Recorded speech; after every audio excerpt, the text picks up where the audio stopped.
हाँ तो जी, आज का टॉपिक हमारा रहेगा कनेक्टेड मोड DRX इन NR5G। तो हम यूजुअली जैसे हम समझते हैं वैसे ही चलेंगे। सबसे पहले हम इसकी नीड को समझेंगे कि नीड क्या है, what's the motivation behind bringing another procedure. और जब हमें नीड समझ में आएगी तो उसके बाद हम देखेंगे कि इसको हाई लेवल पे इम्प्लीमेंटेशन कैसे किया जाता है।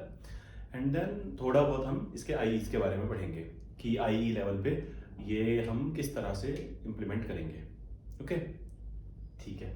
तो इसको पढ़ने के लिए हमें थोड़ी सी एक वर्किंग समझना ज़रूरी है इसके मोटिवेशन को समझने के लिए। तो अगर मैं DRX के मोटिवेशन की बात करूं, ठीक है, तो उसके लिए हमें पहले ये देखना होगा कि डेटा ट्रांसफर कैसे होता है इसमें।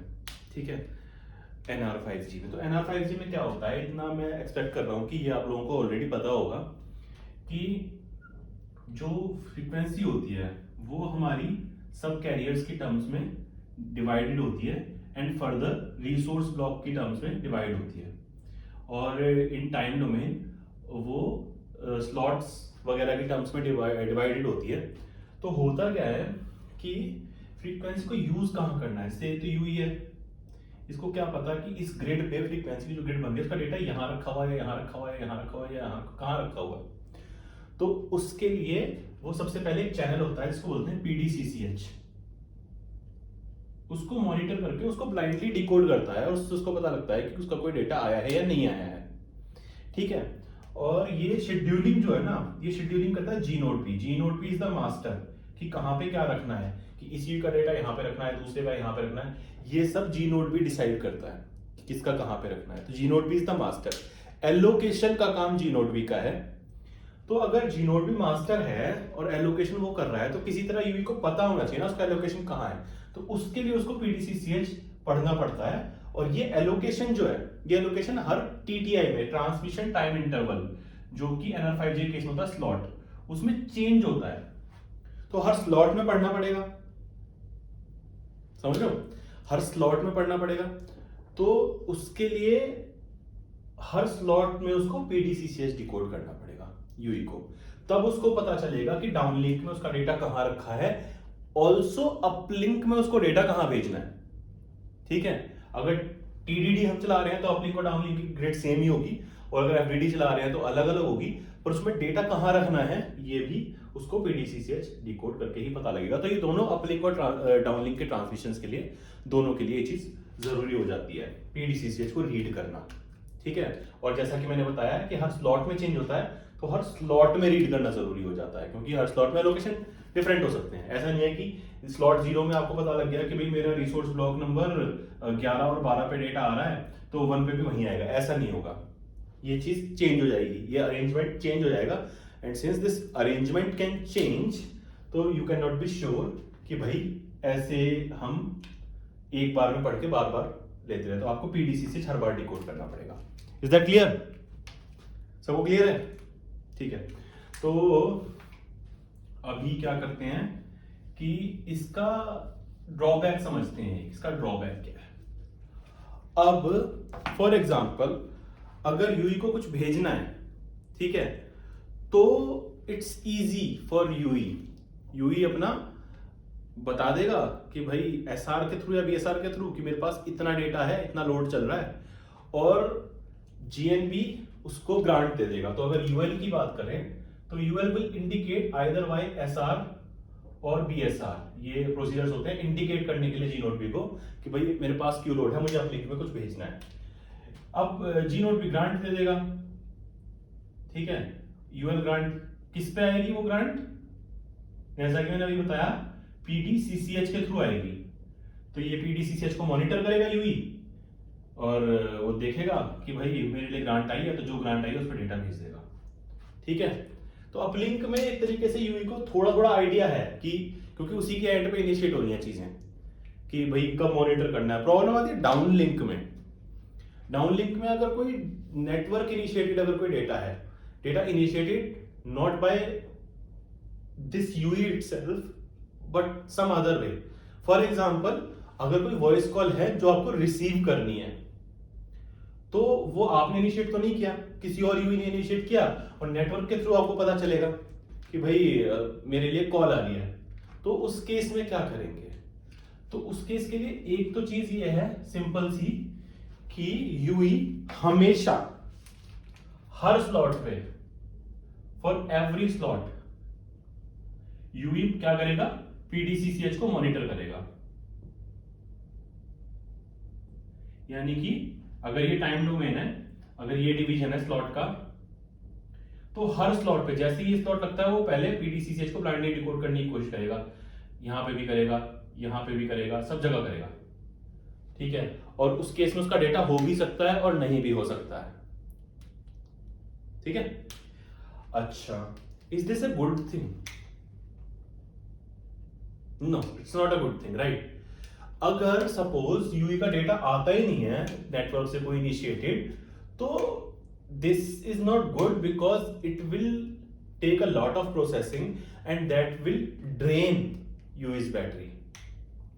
तो यहां पे हम बैटरी कंजर्व करने के लिए कुछ हमें करना चाहिए। तो वो हम कब करते हैं? भैया अगर देखो डेटा लगातार आ रहा होता तो कोई प्रॉब्लम नहीं थी। ठीक है, ये डेटा अपलिंक में यूई भेज रहा है तो भी कोई प्रॉब्लम नहीं है, उसको ऑलरेडी पीडीसीसीएच पढ़ना पड़ेगा उसके लिए, तो पढ़ लेगा, कोई बात नहीं। लेकिन प्रॉब्लम कब आती है? प्रॉब्लम तब आती है जब इनएक्टिविटी चल रही है, जब बहुत ज्यादा एक्टिविटी यूई और नेटवर्क के बीच में नहीं हो रही है ना, उस टाइम पे भी यूई जो है वो अगर पीडीसीसीएच को रीड किए पड़ा है तो वो प्रॉब्लम है। तो हमारा मोटिवेशन क्या हुआ एक यहां पे कि ड्यूरिंग पीरियड्स ऑफ इनएक्टिविटी, ठीक है, यूई को क्या करना चाहिए? यूई को लगातार पीडीसीसीएच रीड करना इज नॉट बेनिफिशियल। ठीक है, during periods of inactivity reading या डिकोडिंग कह सकते हो PDCCH constantly is not a good idea. ये हमारा मोटिवेशन है for a procedure called DRX. DRX यानी कि डिसकंटिन्यूअस रिसेप्शन। हम रिसीव करेंगे लेकिन कंटिन्यूअसली रिसीव नहीं करेंगे, हम इन अ डिसकंटिन्यूअस मैनर रिसीव करेंगे। ठीक है, तो उसको बोलते हैं डीआरएक्स। मोटिवेशन समझ में आ गया। अब हम एक इसका जनरल आइडिया लेंगे कि जनरल आइडिया इसका क्या होता है। देखो, डीआरएक्स का जनरल आइडिया ये है कि नेटवर्क जो है वो यूई को बोलेगा कि अगर कुछ इनएक्टिविटी होती है ना, अगर हम दोनों शांत पड़ जाते हैं, ना तुम्हारे पास कुछ भेजने के लिए है ना मेरे पास कुछ भेजने के लिए है, तो अगर ऐसा पीरियड आए तो कुछ देर बाद तुम पीडीसीसीएच को कॉन्स्टेंटली मॉनिटर करना बंद कर दो और स्लीप मोड में चले जाओ। ठीक है, तो it goes something like this कि भाई यहां पे कुछ कुछ चल रहा था डेटा वेटा, ठीक है, डेटा आ रहा था, चल रहा था, फिर अचानक से यहां पे कुछ ऐसा हुआ कि कुछ भी चलना बंद हो गया, डेटा वेटा आना ना, डाउनलिंक में कुछ आ रहा है, अपलिंक में तुम कुछ भेज नहीं रहे, फोन बंद करके आप अपने पॉकेट में डाल लिया, तो अपलिंक में कुछ नहीं कर रहे हो, डाउनलिंक में भी आपके लिए कुछ नहीं आ रहा है। तो इसके बाद जब इनएक्टिविटी होगी तो थोड़े टाइम का यूई क्या करेगा? अपनी बैटरी बंद करेगा और स्लीप मोड में चला जाएगा कुछ देर के लिए। कुछ देर बाद जागेगा थोड़ी सी देर के लिए और देखेगा कि कोई डेटा मेरे लिए आ रहा है क्या, कुछ पड़ा हुआ है क्या, नहीं है तो फिर से स्लीप में चला जाएगा। फिर देखेगा कुछ डेटा आ रहा है नहीं आ रहा है, नहीं है तो फिर से स्लीप में चला जाएगा। और यहां पे देखेगा कि डेटा आ रहा है नहीं, अगर यहां पे डेटा आ गया तो क्या करेगा? तो वो फिर वापस से डीआरएक्स से बाहर आ जाएगा। ये जो स्टेट है इस स्टेट को बोलते हैं डीआरएक्स। ठीक है, ये वाली जो स्टेट है कि हम कॉन्स्टेंटली पीडीसीसीएच मॉनिटर ना करके बस कुछ ऑन ड्यूरेशंस पे पीडीसीसीएच मॉनिटर करते हैं, इसको बोलते हैं हम डीआरएक्स, डिसकंटिन्यूअस रिसेप्शन। हम रिसीव कर रहे हैं but we are not doing it constantly continuously, we are doing it on discontinuous periods. ठीक है, और अगर डेटा नहीं आता रहता तो हम डीआरएक्स में चलते रहेंगे, अगर डेटा आ जाता है तो हम डीआरएक्स से बाहर आके फिर से इसी पॉइंट पर रहेंगे कि कॉन्स्टेंटली करते रहेंगे हम लोग। ठीक है, अब बहुत सारी चीजें आएंगी इसमें दिमाग में, अभी आपके भी बहुत सारे क्वेश्चंस आ रहे होंगे, जैसे कि अगर डाउनलिंक में डेटा इस टाइमिंग पे आ गया तो क्या होगा? तो बेसिकली अगर इस टाइमिंग पे डाउनलिंक पे डेटा आ गया तो नेटवर्क को ये याद रखना होगा कि इस यूई को मैंने डीआरएक्स पे भेजा है, उसको ये भी याद रखना होगा कि इस यूई को मैंने क्या कॉन्फ़िगरेशन दिया है कि कब उसका डीआरएक्स ऑन होना चाहिए। तो वो इस डेटा को रखेगा और जब पता होगा उसको कि अब यूई डीआरएक्स से बाहर आके ऑन टाइम पे आकर के मॉनिटर करेगा, तब वो इतना टाइम रखने के बाद डेटा को तब भेजेगा, यूई को फॉरवर्ड करेगा कि भाई लो तुम्हारे डेटा बाहर आ गया, और यूई फिर बाहर आ जाएगा डीआरएक्स से। ठीक है, तो इस केस में वो यहां तक डीआरएक्स ऑफ स्टेट में डेटा को रोक के रखेगा डाउनलिंक में, और आगे फॉरवर्ड तब करेगा जब यूई डीआरएक्स से बाहर आ जाएगा। तो बेसिकली इस चीज से आपको ये चीज समझ में आ रही होगी कि यूई और नेटवर्क दोनों को ये चीज पता होनी चाहिए कि कब ऑन होना है, कब टर्न ऑफ होना है। तो वो होता है पता, ठीक है, नेटवर्क ही बताता है यूई को कि हर चीज नेटवर्क बताएगा, हर चीज, जितने भी तुम्हारे दिमाग में क्वेश्चन आ रहे होंगे, हर चीज कि ये टाइम कितना होना चाहिए, ये टाइम कितना होना चाहिए, ये टाइम कितना होना चाहिए, और ये कब शुरू कर सकते हैं, ये वाली अपॉर्चुनिटी कब होगी, वगैरह वगैरह वगैरह वगैरह वगैरह, ये टाइमर कब स्टार्ट किया जाता है, ये वाला टाइमर कब एक्सपायर किया जाता है, वगैरह वगैरह, सब उससे पता लगेगा। तो हम इन जनरल सबसे पहले ये देख लेते हैं कि डीआरएक्स का कॉन्फ़िगरेशन क्या होता है, फिर उसके बाद देखेंगे कि वो अप्लाई कैसे होता है। ठीक है, तो पहले बात करते हैं डीआरएक्स के कॉन्फ़िग की। तो जब हमारे पास आरआरसी की सिग्नलिंग आती है डेडिकेटेड, तो उसमें हमें डीआरएक्स का कॉन्फ़िगरेशन मिल जाता है। ठीक है, तो वो डीआरएक्स का कॉन्फ़िगरेशन हम लगातार अप्लाई करते रहते हैं। तो उसमें क्या क्या होता है, एक होता है, अगर हम डीआरएक्स कॉन्फ़िग की बात करें, ये है डीआरएक्स कॉन्फ़िग। ठीक है, इसमें एक होता है DRX on duration timer. On duration timer, ये वो ड्यूरेशन है जब जितनी देर डीआरएक्स में जाने का यूई ऑन रहेगा। ठीक है, ये मिली सेकेंड्स में होगी। ठीक है, उसके बाद एक होता है डीआरएक्स इनएक्टिविटी टाइमर।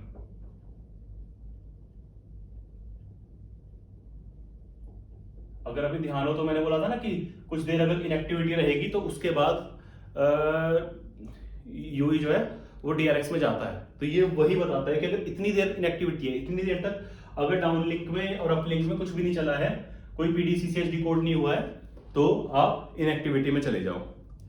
फिर एक होता है hark RTT timer DL. Hark RTT timer DL. Similarly एक होता है हार्क आरटीटी टाइमर यूएल। ठीक है, ये पढ़ेंगे क्या होते हैं। एक होता है डीआरएक्स, इन सब के ऊपर ना शुरू में डीआरएक्स भी लगा हुआ है ऐसे, डीआरएक्स डीआरएक्स डीआरएक्स। फिर एक होता है डीआरएक्स का retransmission timer DL.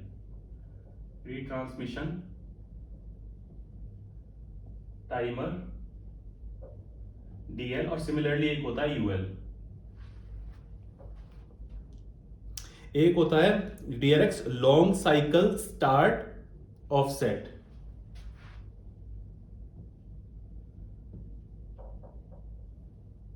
Long cycle start offset.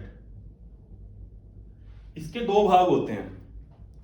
इसमें एक होता है कि लॉन्ग डीआरएक्स साइकिल कितना बड़ा होगा, और दूसरा होता है कि उसका ऑफसेट कितना होगा। ठीक है,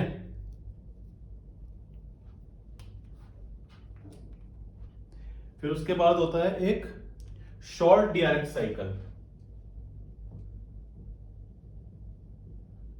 शॉर्ट डीआरएक्स साइकिल, और एक होता है डीआरएक्स साइकिल टाइमर। सारे पढ़ेंगे हम लाइन से ना, सारे पढ़ेंगे। फिर एक होता है DRX slot offset. DRX slot offset. ठीक है, यहां तक। अभी हम देखते हैं कि ये क्या क्या होता है, हर चीज।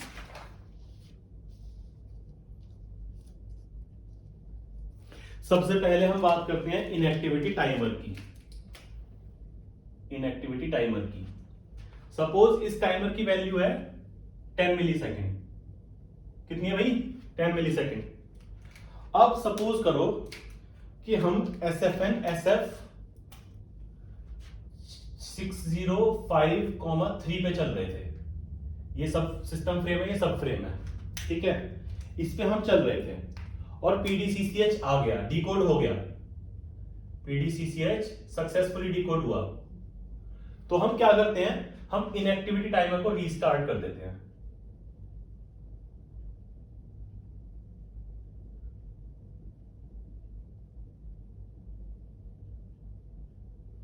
हम इनएक्टिविटी टाइमर को रीस्टार्ट कर देते हैं, ठीक है। क्यों किया रीस्टार्ट, अभी पता लग जाएगा, ठीक है। इनएक्टिविटी टाइमर की वैल्यू याद रखना 10 मिली सेकेंड। फिर ना 6054 पे भी PDCCH करेक्टली डिकोड हो गया। तो हम सेम काम करेंगे, रीस्टार्ट कर देंगे इनएक्टिविटी टाइमर को। ये PDCCH किसी का भी हो सकता है, अपलिंक का भी हो सकता है, डाउनलिंक का भी हो सकता है, ठीक है। 5 पे आया PDCCH, मॉनिटर किया यूई ने, और ये फिर से हो गया सक्सेसफुली डिकोड। फिर कुछ डेटा शेड्यूल हुआ था, ठीक है। हम फिर से इनएक्टिविटी टाइमर को रीस्टार्ट कर देंगे। फिर 6 पे क्या हुआ, 6 पे PDCCH डिकोड नहीं हुआ। अब इस टाइमर की वैल्यू अब तक 0 थी, अब इसकी वैल्यू होगी 1, ठीक है। 7 पे फिर से डिकोड नहीं हुआ, अब इसकी वैल्यू होगी 2। 8 पे फिर से डिकोड नहीं हुआ, अब इसकी वैल्यू होगी 3। 9 पे डिकोड हो गया और हम फिर से इसको रीस्टार्ट कर देंगे। तो अब तक मुझे लग रहा है आपको सबको समझ आ गया होगा कि इनएक्टिविटी टाइमर जब भी PDCCH सही डिकोड होगा तब हम रीस्टार्ट कर देते हैं, ठीक है, ठीक है जी। तो अब सपोज करो ये तो 605 था, अब 6060 पे PDCCH डिकोड नहीं हुआ, इसकी वैल्यू होगी 1, फिर ऐसी 2 हो जाएगी, वगैरह वगैरह करते करते 6069 पे इसकी वैल्यू क्या हो जाएगी 10, और इसकी वैल्यू क्या है इनएक्टिविटी टाइमर की 10 पे एक्सपायर हो जाता है, ठीक है। तो यहां पे ये टाइमर एक्सपायर हो जाएगा। 6069 पे हमारा टाइमर एक्सपायर हो गया। 6069 पे जब हमारा टाइमर एक्सपायर हो जाता है, ये ठीक है, ये हटा देता हूं मैं। 6069 पे जब हमारा टाइमर एक्सपायर हो गया ना, तो हम क्या करते हैं, DRX में चले जाते हैं। कैसे जाते हैं,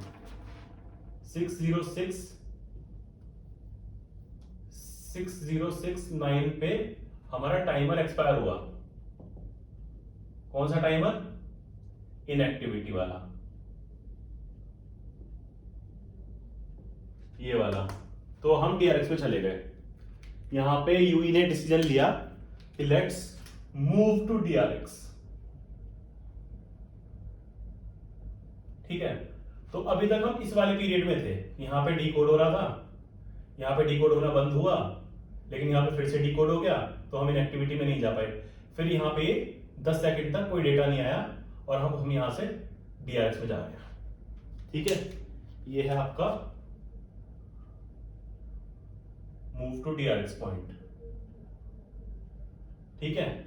अब DRX में जाने में ना एक चीज होती है, पहले हम शॉर्ट DRX में जाते हैं, यानी कि शॉर्ट DRX में क्या होता है, स्लीपिंग टाइम थोड़ा कम होता है, ठीक है।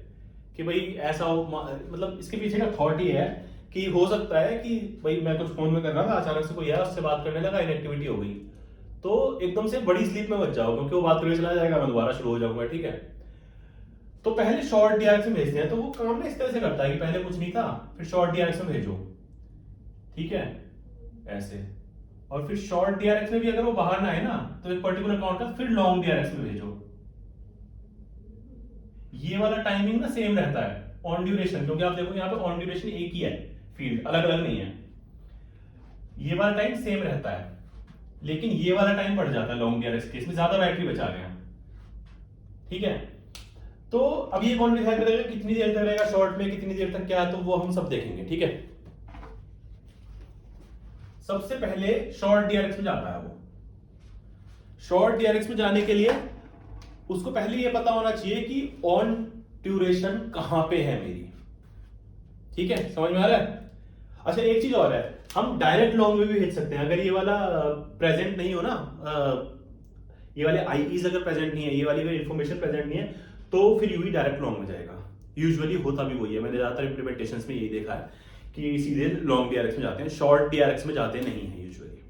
ठीक है, तो अब इस पॉइंट पे यूवी जब मूव करेगा ना डीआरएक्स में, तो वो एक इक्वेशन लगाएगा। इक्वेशन है ये, ध्यान से देखो, बहुत इंपॉर्टेंट है। SFN into 10 plus SF, SFN है सिस्टम फ्रेम, SF है सब फ्रेम, मॉड और DRX short cycle, DRX short cycle. ठीक है, यहां पे दिख रहा है DRX short cycle equals to, और DRX start offset, DRX short cycle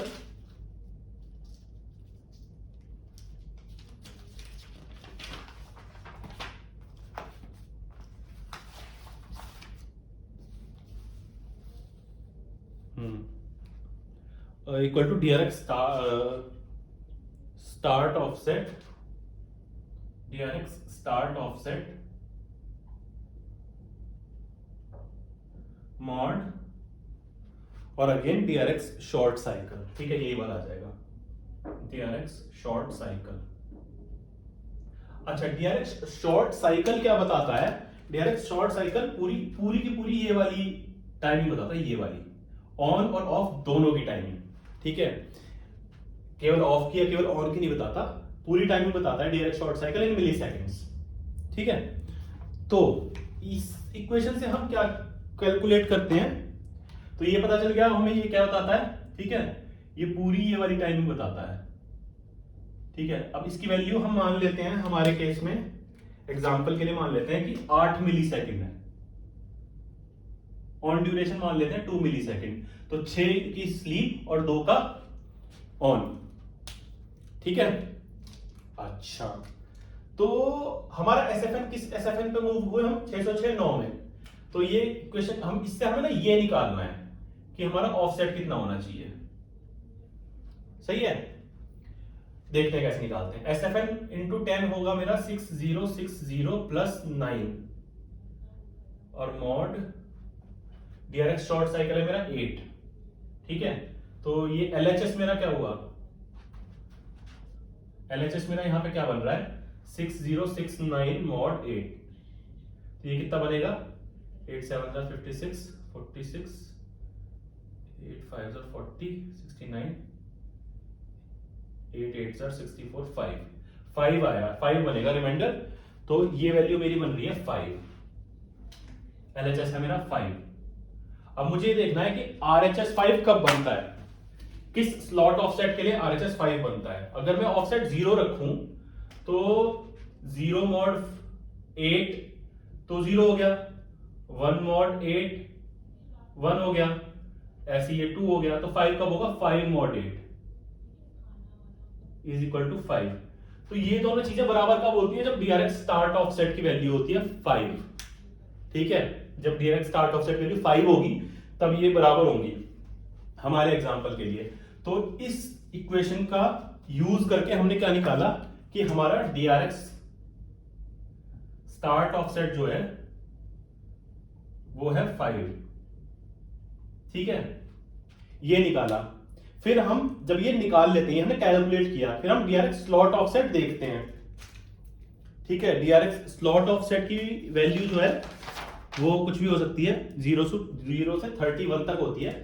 ठीक है, वो देख लेंगे। फॉर एग्जांपल हमारे एग्जांपल के लिए मान लेते हैं 16 थी इसकी वैल्यू। ठीक है, तो ये हमने कैलकुलेट किया, ये हमें मिल गया, और इन दोनों की हेल्प से हम कैलकुलेट करते हैं कि हमें कब DRX ऑन में जाना है for the very first time. ये पहली बार के लिए होता है, केवल बाद में नहीं होता। तो हमें वैल्यू मिल गई 16 × 24, तो हम 24 के बाद यहां पे ऑन में चले जाएंगे। ठीक है, कौन से DRX में गए हैं? अभी DRX शॉर्ट में गए हैं। कितनी देर तक शॉर्ट में रहेंगे वो हमें पता लगता है DRX साइकिल टाइमर से। ये बस ये बताता है कि कितने शॉर्ट के हम साइकिल्स लेंगे। ठीक है, तो अगर इसमें वैल्यू मान लेते हैं 3 है, तो हम 3 टोटल शॉर्ट्स के साइकिल चलाएंगे। एक हो गया, 2 हो गया, 3 हो गया, इसके बाद लॉन्ग में चले जाएंगे। तो ये जो वैल्यू है कि कितने मिली सेकेंड इसमें रहना है, वो किससे आएगी, 8 × 3, यानी कि 24 मिली सेकेंड तक हम शॉर्ट DRX में रहेंगे। यहां तक क्लियर है सबको? ठीक है। उसके बाद कुछ नहीं होता, उसके बाद ना लॉन्ग DRX में भी हम ऐसी फॉर्मूला लगाते हैं एक, और फॉर्मूला लगा करके उसका ऑफसेट निकालेंगे यहां पहुंचने के बाद, और फिर उसका साइकिल चलना शुरू हो जाएगा। भाई ये ऑन में गए थे हम, ऑन का हमें पता है कि अब तो 8 और 2 है, 2 सेकंड रहेंगे ऑन, फिर 6 सेकंड चले जाएंगे ऑफ में, फिर 2 सेकंड ऑन, फिर 6 सेकंड ऑफ में, फिर 2 second on, and so on and so fourth. ठीक है। लॉन्ग DRX में ये कैसे होता है, उसकी इक्वेशन भी होगी कुछ, ठीक है, उसकी भी वैल्यूज यहीं कहीं पे हैं, ठीक है, इसी में छुपी हुई है सब सारी वैल्यूज, कोई भी इससे बाहर नहीं है। तो मैं ये सजेस्ट करूंगा कि जैसे मैंने शॉर्ट आपको बता दिया है, तो लॉन्ग की इक्वेशन भी आपको ढूंढो, ठीक है, और खुद उसकी इक्वेशन ढूंढो, खुद एक अच्छे सा एग्जांपल बनाकर ये चेक करो कि वो मतलब कैसे वर्क करना चाहिए। ठीक है, सही है। ऑन ड्यूरेशन पे चेक करेंगे PDCCH, और अगर PDCCH कोई डिकोड होता है तो हम DRX से बाहर आ जाएंगे, अगर नहीं होता है तो क्या करेंगे, चलता रहेगा DRX। कब तक चलता रहेगा, चिरकाल तक चलता रहेगा। तो ऐसा नहीं होता है, ठीक है। इसके साथ साथ ना एक और टाइमर भी चलता है इनएक्टिविटी का।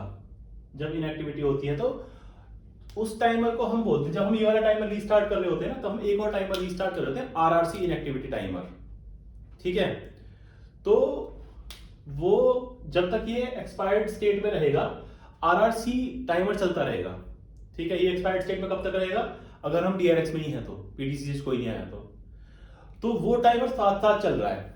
तो एक टाइम के बाद वो भी एक्सपायर हो जाएगा ना जब, तो हम DRX सब बंद कर देंगे और RRC कनेक्टेड मोड से RRC आइडल मोड में चले जाएंगे। तो ऐसा नहीं है कि DRX अनंत काल तक चलता रहेगा, हमेशा नहीं चलेगा, कभी ना कभी वो भी एक्सपायर हो सकता है। ठीक है, तो लॉन्ग DRX का हो गया, लॉन्ग DRX आप देख लोगे। अब एक इंपॉर्टेंट चीज जो है, ये 4 पैरामीटर्स आपको दिख रहे होंगे, ये बच गए हैं, इनका हमने अभी तक जिक्र किया नहीं है। हाँ जी, तो इनका सिग्निफिकेंस अभी देखें अगर, तो देखिए क्या है, अभी तक हमने सिंपली देखा कि PDCCH के बाद जब इनएक्टिविटी हो गई थी तो हम DRX में चले जाते हैं, लेकिन हम इस पे अब ध्यान देते हैं कि ये क्या था। अब सपोज ये PDCCH डिकोड हुआ, डेटा शेड्यूल हुआ होगा, लेट्स से ये UL डेटा के लिए था। किसके लिए था, UL डेटा के लिए। तो ये कहीं गया होगा, फॉर एग्जांपल लेट्स से इस पॉइंट पे ये गया डेटा। अब अगर ये डेटा GNB पे गया और ठीक ठाक रिसीव हो गया तो कोई दिक्कत वाली बात ही नहीं है। लेकिन अगर हम एक केस देखें कि ये GNB पे तो पहुंचा, लेकिन वहां पे सही से डिकोड नहीं हो पाया, तो उस केस में क्या होगा, उस केस में इसका रिट्रांसमिशन शेड्यूल होना चाहिए। अब हम अगर आइडियली देखें तो DRX केस में उस रिट्रांसमिशन का PDCCH भी यहाँ पे आना चाहिए, यहाँ पे आना चाहिए, ऑन ड्यूरेशन में आना चाहिए। लेकिन क्या होता है कि कुछ चीजें डिले क्रिटिकल होती हैं। रिट्रांसमिशंस भी आप देखोगे डेटा यहाँ पे आना चाहिए था, लेकिन ऑलरेडी डिले हो गया है, वो खराब हो गया डेटा, तो वो दोबारा शेड्यूल होगा। तो रिट्रांसमिशंस को इस सिचुएशन में हम वेट नहीं कराते हैं।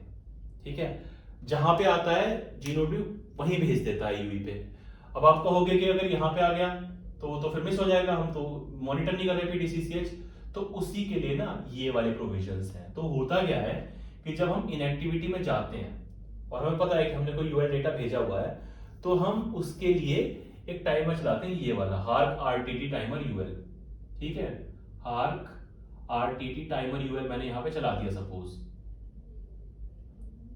और जब ये टाइमर एक्सपायर हो जाता है ना, जब ये टाइमर एक्सपायर हो जाता है तब हम चला देते हैं ये वाला टाइमर, सॉरी ये वाला टाइमर, रिट्रांसमिशन टाइमर UL। ठीक है, DRX रिट्रांसमिशन टाइमर UL। इस पीरियड में हम DRX को टेम्परेरीली सस्पेंड कर देते हैं, टेम्परेरीली DRX के बाहर आ जाते हैं, और ये चेक कर लेते हैं कि भाई कोई DCI अगर रीशेड्यूल कर रहा है तो DRX से परमानेंटली बाहर आ जाएंगे, बार बार फिर से मॉनिटर करना शुरू कर देंगे। और अगर इसमें कुछ भी शेड्यूल नहीं होता है तो हम ये मान के चलते हैं कि हमारा DRX कभी डिस्टर्ब हुआ ही नहीं था। अपने साइकिल्स उसी हिसाब से लाइन कर लेते हैं कि भाई यहाँ से शुरू होकर 24 मिली सेकेंड हमारा शॉर्ट चलना था और उसके बाद लॉन्ग DRX चलना था। तो फिर उसके बाद हम वैसे ही चलते रहते हैं। ठीक है, इतना समझ में आ रहा है। सिमिलरली डाउनलिंक के लिए होगा, लेकिन डाउनलिंक में क्या होता है, यूई के पास एडिशनल इन्फॉर्मेशन होती है। डाउनलिंक के डेटा का उसको खुद पता होता है कि रिट्रांसमिशन करवाना है या नहीं करवाना, क्योंकि वो खुद ही डिसाइड करेगा कि ये हार्क का एग करना है, इसका नेक करना है। तो उस केस में वो फिर से, अगर डेटा सब कुछ ठीक ठाक मिल गया तो कोई प्रॉब्लम ही नहीं है, और अगर नहीं मिला है उस केस में तब वो ये चलाएगा हार्क RD टाइमर DL, और इसके एक्सपिरेशन के बाद चलाएगा हार्क ये रिट्रांसमिशन टाइमर DL, और टेम्परेरीली DRX से बाहर आ जाएगा। और अगर कुछ रिसीव होता है तो परमानेंटली DRX से बाहर आएंगे, और अगर कुछ रिसीव नहीं होता है तो उस केस में हम ये मान के चलेंगे कि हमारा DRX कभी डिस्टर्ब हुआ ही नहीं था, और will keep moving as per our configuration की भाई 24 का, इस केस में इस पर्टिकुलर एग्जांपल में 24 मिली सेकंड का शॉर्ट DRX था, और उसके बाद हमें लॉन्ग DRX में जाना है। ठीक है, क्लियर हो गया, सब समझ आ गया है। हमने आज सारे के सारे DRX कॉन्फ़िग जो है सब कवर किए हैं, सिवाय इसके ये आप खुद से पढ़ो शॉर्ट साइकिल के बेस पे, जैसा शॉर्ट साइकिल था, और उसके बाद बताओ अगर कोई दिक्कत होती है तो वी कैन डिस्कस। और बाकी हमने आज काफ़ी कुछ कवर किया। हमने कवर किया कि भाई इसका मोटिवेशन क्या है, इसकी नीड क्या है, इस नए से जो हम कॉन्सेप्ट की आज बात कर रहे हैं। एंड उसकी नीड के बाद हमने टॉप लेवल पे देखा कि किस तरह से काम करता है, और टॉप लेवल पे देखने के बाद हमने आई के लेवल पे देखा कि G0B और UI के बीच में चीज़ें किस तरह से काम करती हैं, किस तरह से ये चीज़ें वो होती हैं, एक्सचेंज होती हैं, और किस तरह से काम करती हैं ये चीज़ें। ठीक है, तो आई थिंक इतना बहुत है आज के लिए। This is all I have for today. Okay bye, next time देखेंगे कुछ और होता है तो।